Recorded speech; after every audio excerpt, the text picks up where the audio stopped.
Revise Lady Macbeth with me, Part 1, introducing the character. Firstly, let's start with what Shakespeare wants the audience to think and feel when we first see her.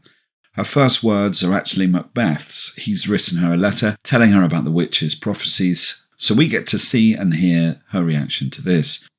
This is really a dramatic device to allow the audience to see Lady Macbeth on her own before Macbeth arrives. The letter can't really travel faster than Macbeth, and he arrives just after she's read the letter. This is quite clever because it allows Macbeth and Lady Macbeth to meet on stage with each other's ambition already alight, and that shows the difference between the two characters as they begin to plot. But it also gives Lady Macbeth a soliloquy before that happens, so that we can see inside her head and understand what she thinks and feels.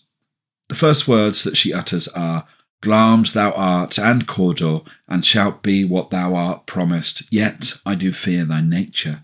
It is too full of the milk of human kindness to catch the nearest way."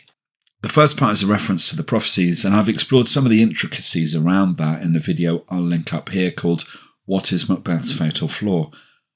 By the time Lady Macbeth is saying these words, the prophecy that he will become king has become a certainty, and this is revealed in her modal verb, shalt, which is the equivalent of the modern will when she says, "Shalt be what thou art promised." This is also the first of her many euphemisms.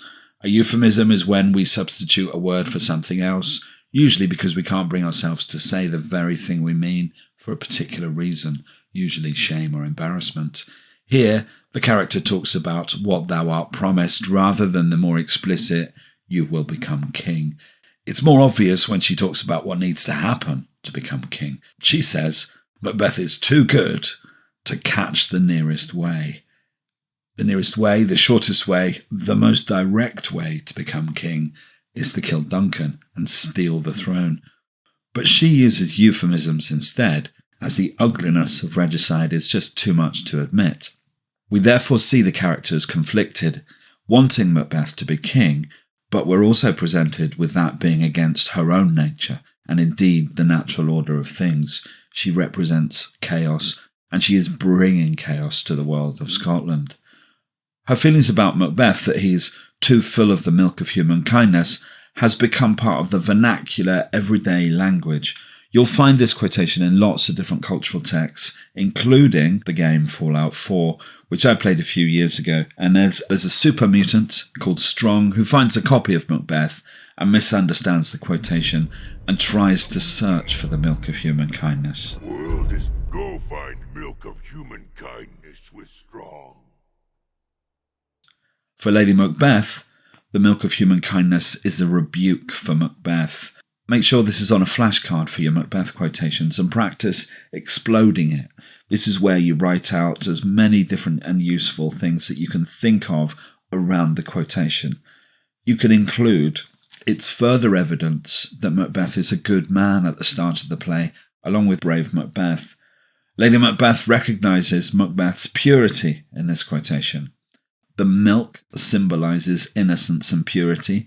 The whiteness contrasts with other images in the play of darkness, such as Duncan's murder happening at night. Sleep is disturbed by regicide. Macbeth talks about stars hiding their fires. Lady Macbeth makes a couple of references to children throughout the play. All of her references added together imply the loss of a child. We can argue that this grief is part of the psychological context for the character's apparent psychological weaknesses. On this evidence alone, that doesn't quite work. We would need to look at her other quotations to justify that. It's ironic that she fears his innocence and kindness, because it's unnatural to fear kindness. What she fears is that his kindness will prevent him from doing the evil that she wants. The character realises that she must manipulate Macbeth into murdering Duncan. He won't do it otherwise. Remember, this is the first time we actually get to see her, and she has already decided to manipulate Macbeth into the worst crime in the Jacobean world, that of regicide. That's it for part 1. Part 2 will cover the "unsex me here" quotation, so subscribe to get that shortly.